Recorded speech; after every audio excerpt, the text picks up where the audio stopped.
you, and welcome. My name is Mike, and in this video we're looking at a case.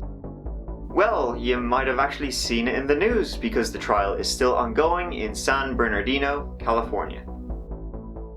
9 years ago, in February 2010, the McStays, a family of 4, they disappeared without a trace.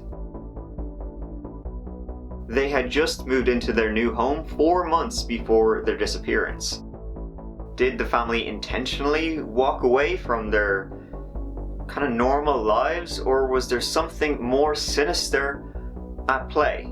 I mean, I kind of gave away the ending there, but in this video I'm joined by Bill from Missing Persons and Mysteries. So let's just get into it.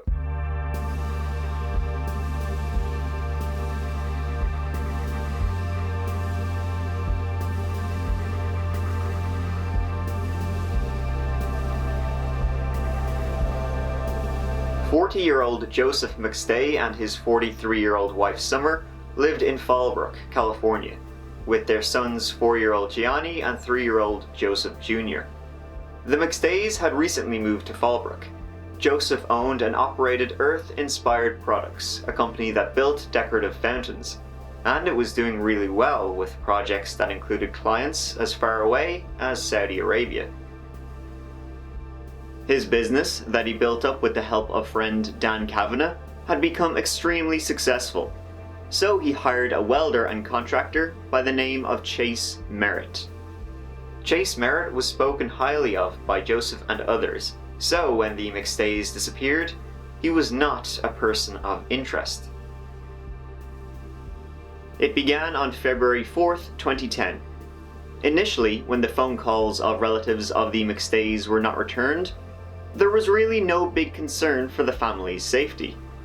Joseph's brother Mike decided to stop by the McStay family home to check in. When he saw that the McStay family dogs, Bear and Diggy, were outside, his concern for the McStays grew. However, Mike decided to move the dog bowls to another spot in the yard to see if perhaps the McStays hired someone to feed the dogs, assuming the McStays were on an extended vacation.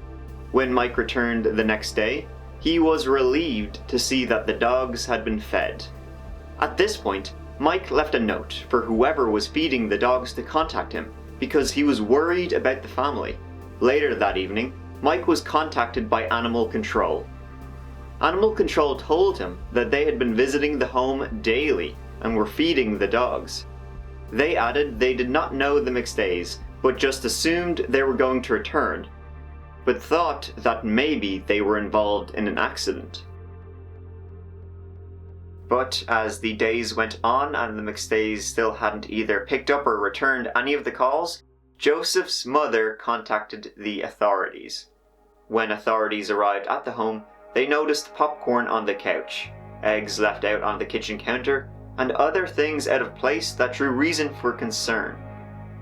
In an upstairs bedroom, authorities said they found a lamp lying on the floor. And in the master bedroom closet, there were several suitcases open with folded clothing inside, and a large quantity of clothing tossed on the floor. However, even with all of this, there were no signs of a struggle. And it was at this point that the missing persons report was filed. However, authorities did not treat the home as a crime scene. It was her camera. Remember all the pictures that she was taking? Her camera was right here. So I asked the detectives, I go, hey man, am I going to get in trouble if I take anything? They said no. I said, okay, so I took the SD. During the investigation, authorities located a neighbor who had surveillance footage that captured what appeared to be the family's 1996 Isuzu Trooper leaving the McStay family home. However, crucially, the occupants in the car could not be seen. On February 8, 2010, the family's 1996 Isuzu Trooper was towed from a parking lot near San Ysidro, California. Security guards later told investigators that it may have been parked there sometime between 5:30 p.m. and 7 p.m. that day. At this time, they had no idea where the McStay family was. Then on March 5th, 2010, a video released by deputies showed images of a group of people similar to the McStay family going hand in hand into Mexico through the pedestrian gate. The video is dated around 7 p.m. February 8. Based on surveillance video captured at the border crossing, the San Diego Sheriff's Department announced that the McStay family left for Mexico voluntarily. Someone using the McStay family computer researched for information about traveling to Mexico and passports for children days before they disappeared. I mean, okay, why walk in? Why not drive in? Why not tell anyone where you're going? Why abandon your home? Officials distributed flyers and asked Mexican authorities for a search of airports, bus stations, and other major travel hubs. There were a few alleged sightings in Mexico of the family, but nothing was ever confirmed. Concerning travel in Mexico and passports, which would indicate there was at least some type of planning ahead. 3 years later, on November 11th, 2013, a motorcycle rider found human remains in the Mojave Desert. Forensic investigators, including an anthropologist, worked through the day and night uncovering 2 grave sites with multiple human remains. Sheriff's investigators concluded that the remains of 4 people had been discovered. So, who was that family they saw going into Mexico? Well, it was believed to be the McStays at the time, obviously. However, family members did say that the man in the video appeared to be too tall and too thin to be Joseph McStay. They were never convinced that that was them.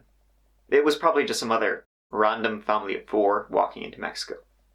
On November 15th, 2013, San Bernardino County Sheriff John McMahon identified the bodies found as Joseph, Summer, Joseph Jr., and Gianni McStay.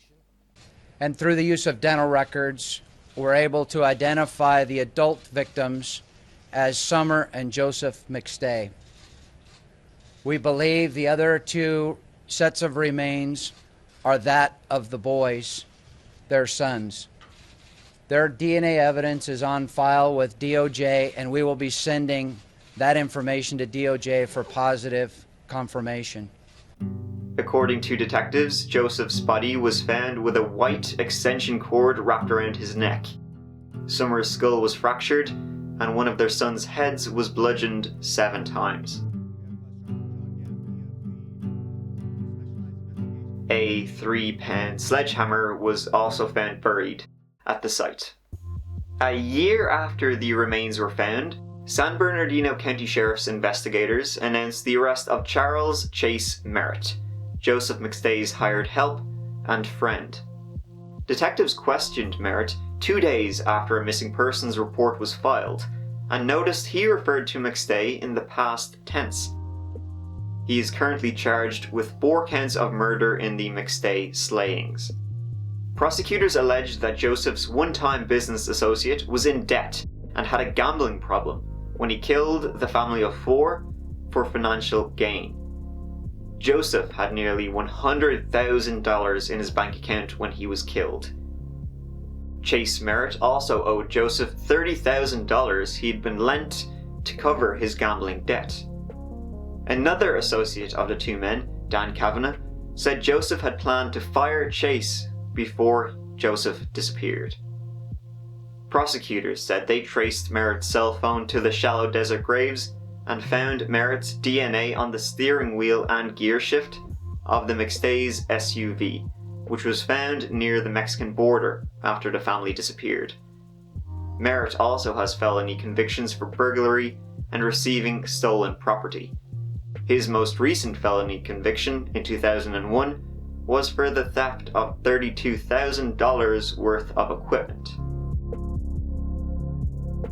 Merrit, who is now 61 years old, is currently on trial for killing the McStay family. If convicted, he will face the death penalty. He has maintained his innocence.